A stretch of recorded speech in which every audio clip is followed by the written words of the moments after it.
रानी बहुत ही गरीब लड़की थी और उसके पापा कुम्हार का काम करके अपने घर का खर्चा चलाया करते थे। आज भी वो मिट्टी के बर्तन बना रहे होते हैं और उन्होंने रानी से कहा, बेटा रानी, मैंने सारे बर्तन बनाकर तैयार कर दिए हैं। अब मैं मंदिर जा रहा हूँ। अगर कोई भी ग्राहक आता है तो ये बर्तन उचित दाम पर बेच देना।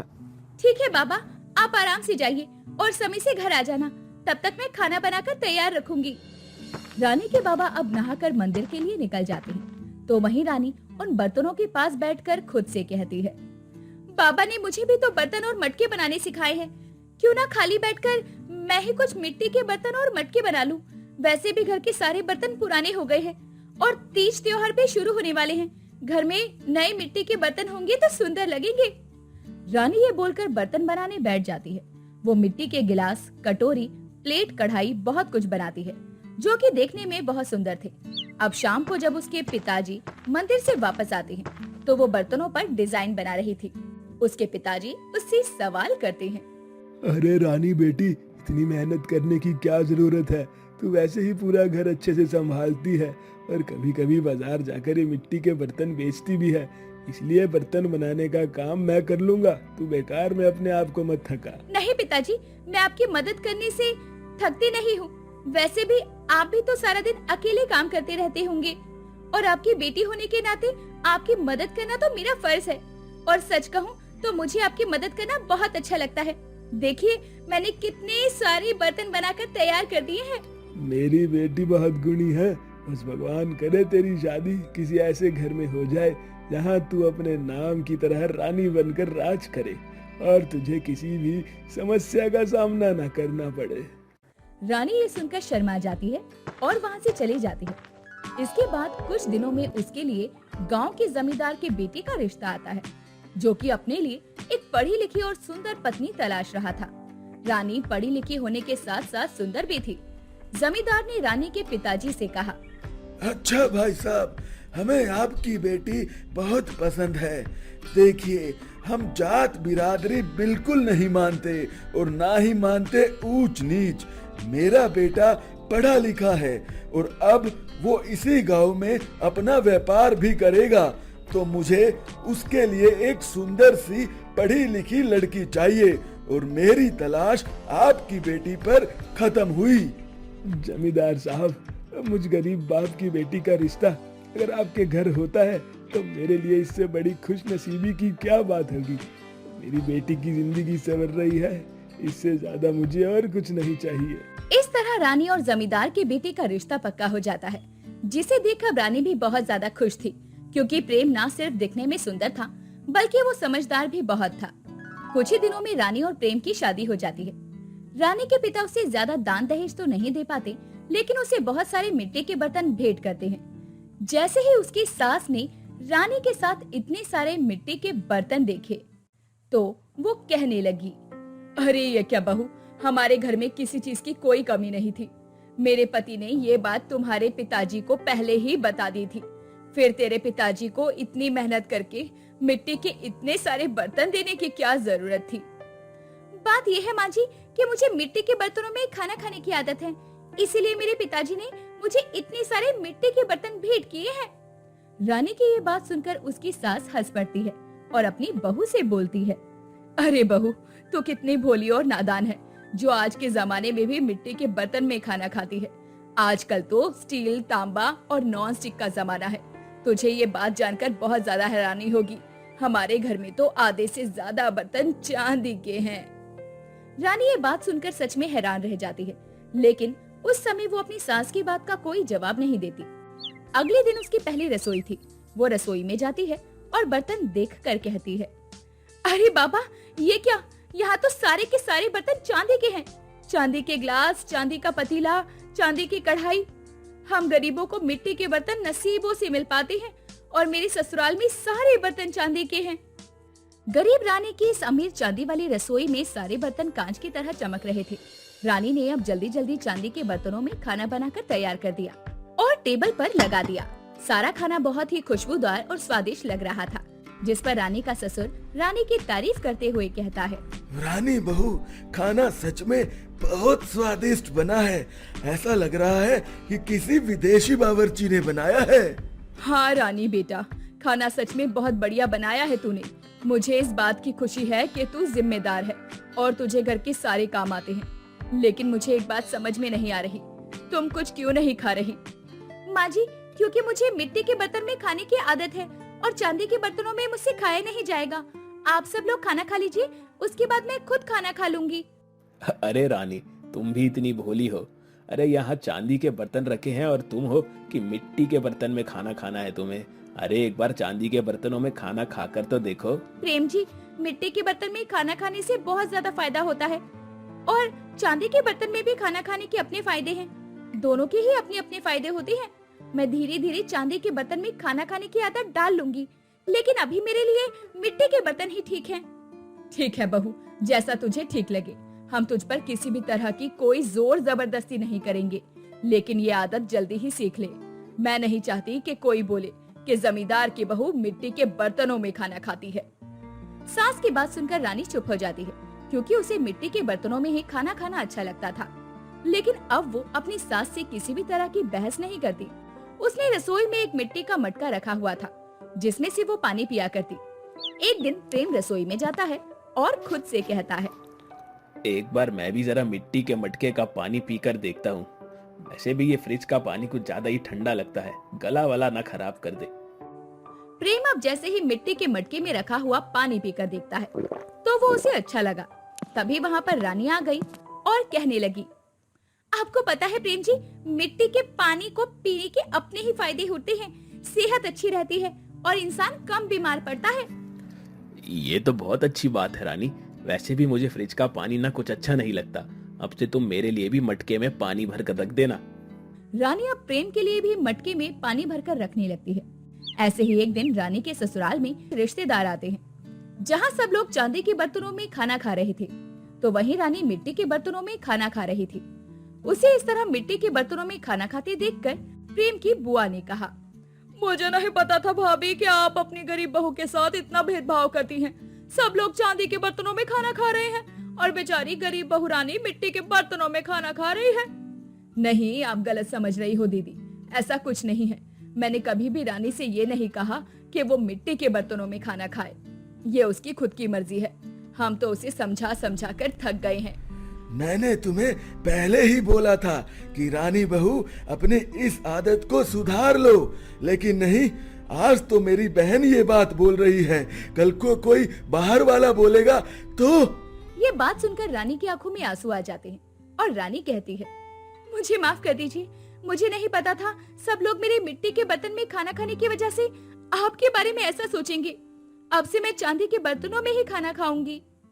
अब ऐसे ही रानी चांदी के बर्तनों में खाना खाया करती, लेकिन चांदी के बर्तन में उससे ज्यादा खाना नहीं खाया जाता। वो धीरे धीरे कमजोर होने लगती है। एक दिन जब सब लोग खाना खाने बैठे हुए थे, तो प्रेम खुद मिट्टी के बर्तन में खाना खाने लगता है।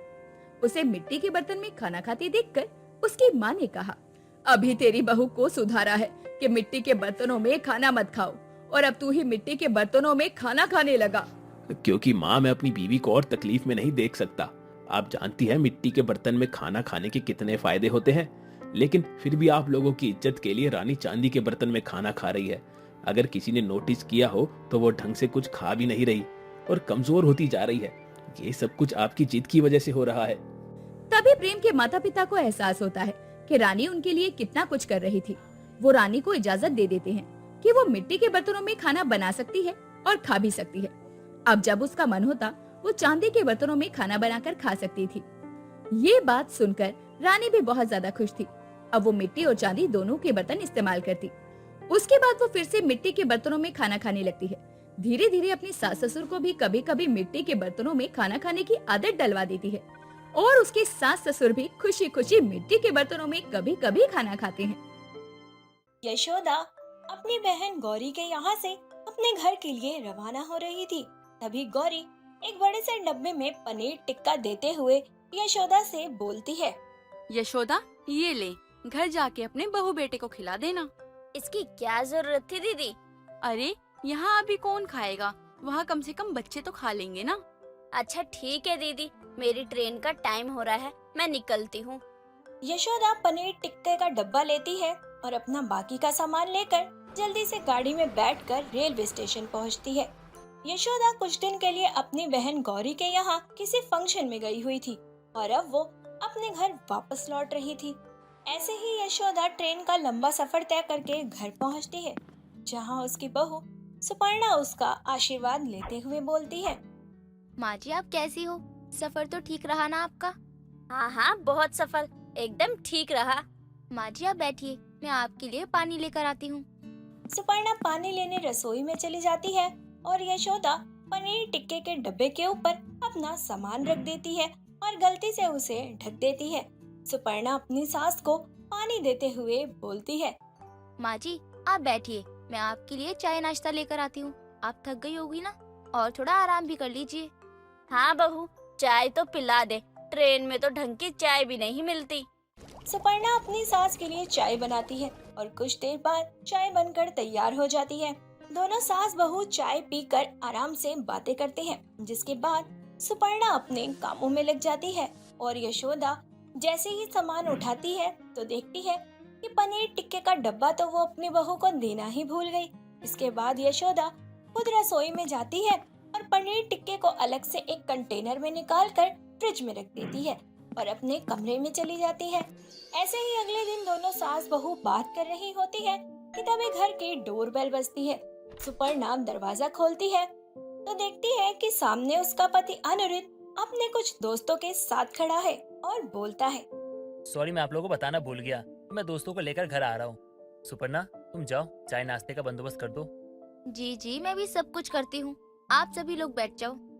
सुपर्णा रसोई में जाकर सभी के लिए चाय नाश्ते की तैयारी करती है तो वह देखती है कि सिलेंडर खत्म हो गया है और घर में दूसरा सिलेंडर भी नहीं है। सुपर्णा तुरंत अपनी सास को आवाज देती है और बोलती है, माँ जी मैं पड़ोसन के यहाँ से सिलेंडर लेकर आती हूँ, तब तक आप यहाँ थोड़ा संभाल लेना, मैं पीछे वाली गेट से सिलेंडर लेकर रसोई में आ जाऊंगी। इतना कहकर सुपर्णा पीछे के दरवाजे से निकल जाती है और बाहर बैठा अनिरुद्ध बार बार सुपर्णा को आवाज देने लगता है। तभी यशोदा को फ्रिज में रखे पनीर टिक्के का ख्याल आता है।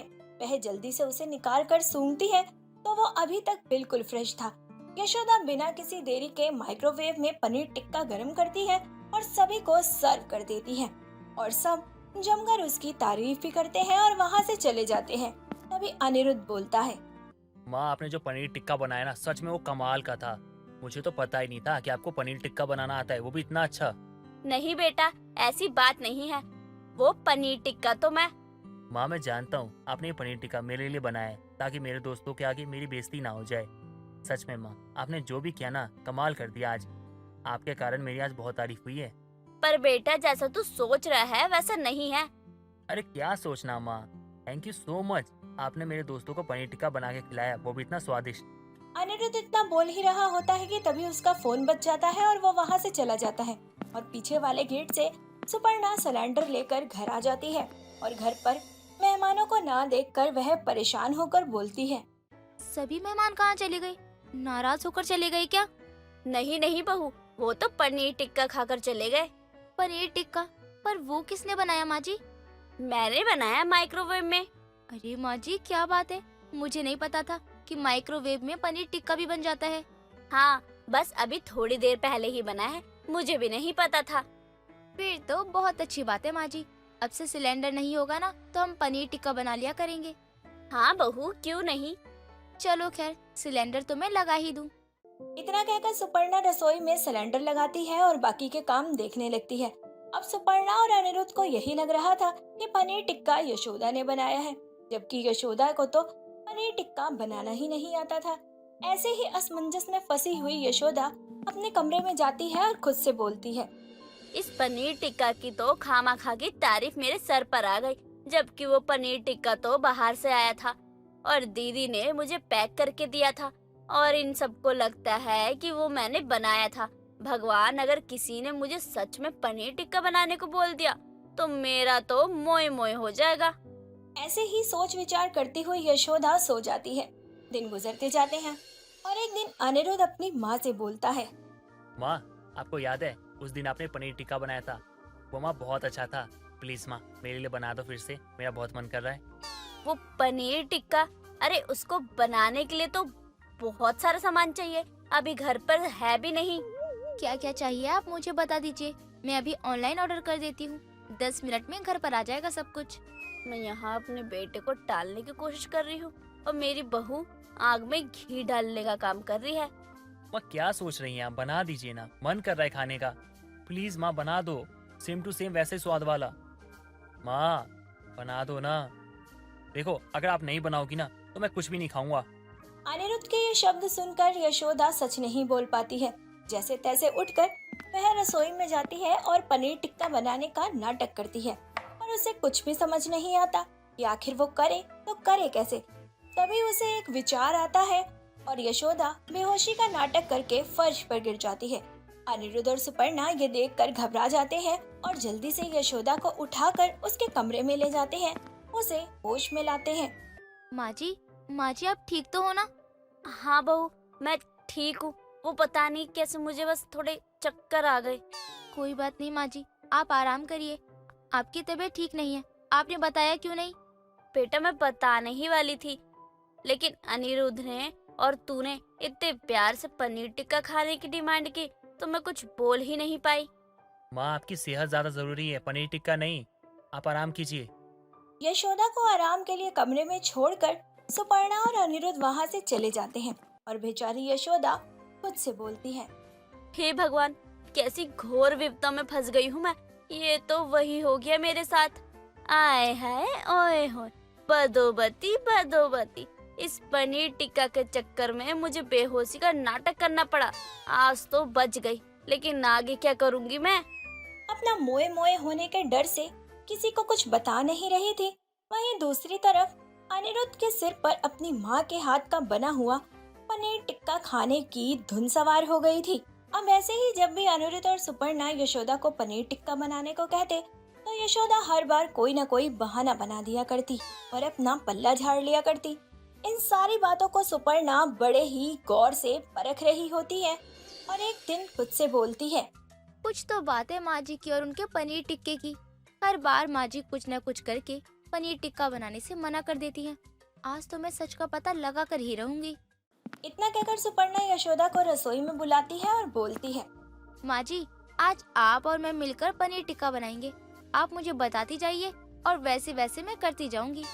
पर बहू, तू क्या करेगी बनाकर? मैं बना देती हूँ ना, कोई बात नहीं। नहीं माँ जी, आप अकेले कैसे बनाओगी? मैं बनवाती हूँ ना, मैं हूँ आपके साथ। नहीं नहीं, मैं कर लूंगी, मैंने कहा ना। यशोदा बार बार मना करती है और सुपर्णा बार बार अपनी सास के साथ पनीर टिक्का बनवाने की जिद करती है और बातों ही बातों में यशोदा के मुंह से सच निकल जाता है।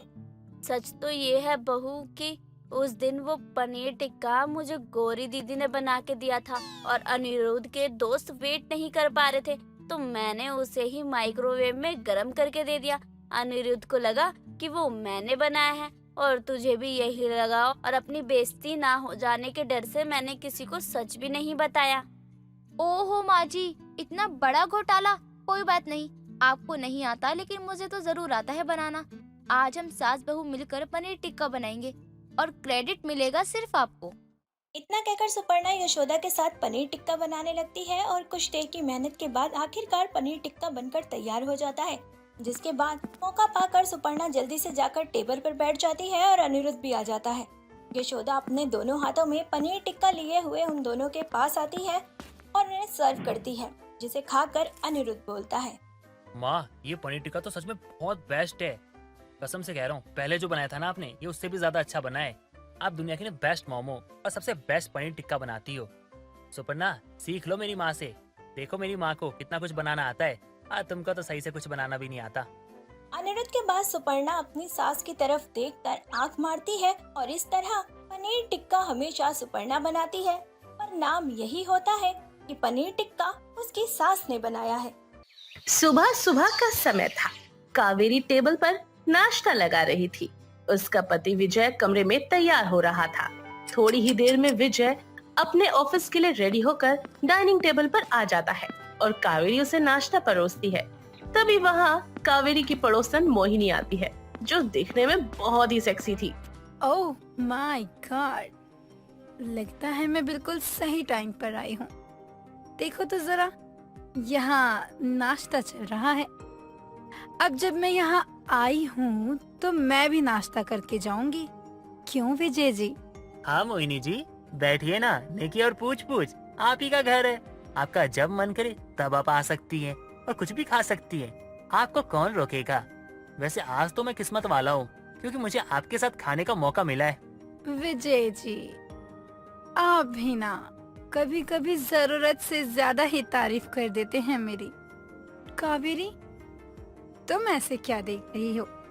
नाश्ता दो ना मुझे, आखिर मैं विजय जी के साथ खाना चाहूंगी इनका नाश्ता। अजीब सा मुंह बनाते हुए कावेरी विजय, मोहिनी और खुद को नाश्ता परोसती है। सभी लोग नाश्ता कर लेते हैं। विजय जैसे ही उठकर जाने लगता है, तभी मोहिनी बोलती है, विजय जी सुनिए ना, अगर आप लेट ना हो रहे हैं तो क्या आप मुझे सुपरमार्केट ड्रॉप कर देंगे? वो क्या है ना, मुझे वहाँ से कुछ सामान लाना है, जिस वजह से मैंने आपको परेशान करने की सोची। अदरवाइज मैं आपको परेशान नहीं करती। अब आखिर मैं आपको परेशान कैसे कर सकती हूँ विजय जी? सुपरमार्केट जाना है आपको? ये तो बहुत छोटी सी बात हो गई। अगर आप मुझे कहोगे पाकिस्तान छोड़कर आओ, तो मैं पाकिस्तान छोड़ आऊंगा, वो भी बिना वीजा के। और आप बस सुपरमार्केट की बात कर रही हो। विजय की बात सुनकर मोहिनी मुस्कुराती है, जिसके बाद विजय और मोहिनी वहाँ से चले जाते हैं। लेकिन उन दोनों को देखकर कावेरी का खून बुरी तरीके से खौल जाता है। कावेरी हमेशा से अपने पड़ोसन यानी कि मोहिनी पर नजर रखा करती थी, क्योंकि मोहिनी बहुत ही ज्यादा अट्रैक्टिव थी। इसलिए मोहल्ले का हर एक लड़का और हर एक आदमी उसके आगे पीछे घूमता था। विजय भी उन सब में से एक था। मोहिनी जिसे हंसकर जो कह दिया करती, हर कोई उसका काम करने के लिए पागल हो जाया करता। तभी वो गुस्से में लाल पीली कावेरी खुद से बोलती है, अगर मैं अभी इन्हें कुछ काम के लिए बोल दूं ना, तो ये मुझे 100 बहाने देंगे कि ये काम है और वो काम है। इस डायन ने एक मुस्कान क्या दे दी, ये तो इसके पीछे पागल ही हो गए हैं। बस इसके पीछे पागलों की तरह घूमे जा रहे हैं। पड़ोसन है ना, इसलिए मैं कुछ कह नहीं पा रही हूँ। लेकिन जिस दिन पानी मेरे सर से ऊपर गया ना, तो इस मोहिनी के ना बाल पकड़ के घसीट के ना इस मोहल्ले से बाहर फेंक दूंगी, ताकि ये दोबारा किसी के पति को स्माइल दे ही ना पाए। गरम जली नाच पिटी। ऐसे ही खुद से बड़बड़ाती हुई कावेरी घर के कामों में लग जाती है। दिन गुजरते हैं और हर दिन के साथ कावेरी को मोहिनी और भी ज्यादा खटकने लगी थी। ऐसे एक दिन कावेरी और विजय कहीं बाहर जा रहे थे। विजय ने एक बहुत ही सुंदर लाल रंग की शर्ट पहनी हुई थी। तभी रास्ते में उनकी मुलाकात मोहिनी से हो जाती है और मोहिनी विजय को देखकर बोलती है, oh my God Vijay ji, इस लाल कलर की शर्ट में तो आप एकदम कातिल लग रहे हैं। बहुत ही जच रहा है ये रंग, बिल्कुल कश्मीरी लाल मिर्च की तरह लग रहे हैं आप। दिल तो कर रहा है आपको कच्चा चबा जाऊं, लेकिन आप शादीशुदा हैं, खा नहीं सकती। अगर आप शादीशुदा ना होते तो मैं आपको एकदम हरी मिर्च और लाल मिर्च की तरह कच्चा चबा कर खाती।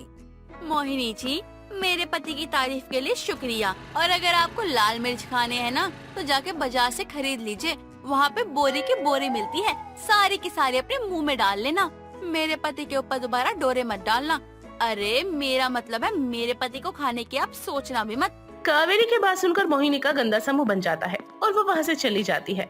पर विजय तो मोहिनी की इस बात से बहुत ही खुश हो जाता है। शाम को दोनों पति पत्नी घर चले आते हैं और अगले दिन ऑफिस से घर आते हुए विजय के हाथों में बहुत सारे शॉपिंग बैग्स पड़े हुए थे। ये सब देखकर कावेरी बोलती है, ये सब क्या है? आप इतनी सारी शॉपिंग करके आए हैं, क्या बात है? हम लोग कहीं जा रहे हैं क्या? नहीं नहीं, हम कहाँ जा रहे हैं, हम कहीं नहीं जा रहे। ये सब तो मैं अपने लिए लाया हूँ। अरे ऐसा भी क्या खरीद लिया आपने? जरा मैं भी तो देखूं। एक आधे कम से कम मेरे लिए भी तो ले आते ना। हाँ देख लो, तब तक मैं फ्रेश होकर आता हूँ। विजय फ्रेश होने के लिए चला जाता है और कावेरी सारे शॉपिंग बैग्स को खोलकर देखती है। हर एक शॉपिंग बैग में रेड कलर की शर्ट थी। ये देखकर कावेरी हैरान हो जाती है और वहीं पर विजय आता है। ये सब क्या है? आप इतनी सारी लाल रंग की शर्ट क्यों लेकर आए हैं? अरे यार तुम भी ना, अरे मोहिनी जी ने कहा था मुझसे कि विजय जी लाल शर्ट में ना आप बहुत क्यूट लगते हो और बहुत अच्छे भी लगते हो, तो मैं ना बहुत सारा ले आया ताकि मैं ज्यादा क्यूट और ज्यादा अच्छा लगूं।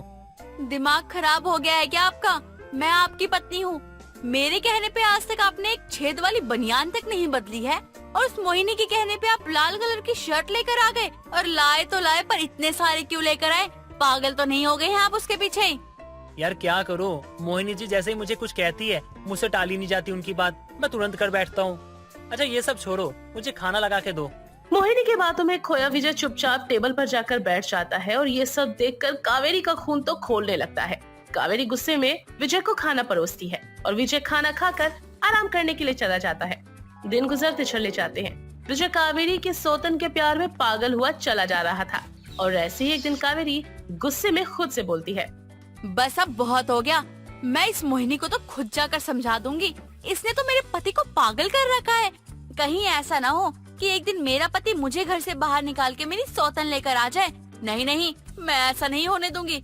आज तो मैं इसे खत्म करके ही रहूंगी। हाथों में बेलन लिए कावेरी गुस्से में मोहिनी के घर जाती है, पर मोहिनी उस वक्त घर पर नहीं थी। वो काफी बार मोहिनी को आवाज लगाती है लेकिन वो कोई जवाब नहीं देती, जिसके बाद वो इधर उधर देखने लगती है। उसका सारा घर खाली था।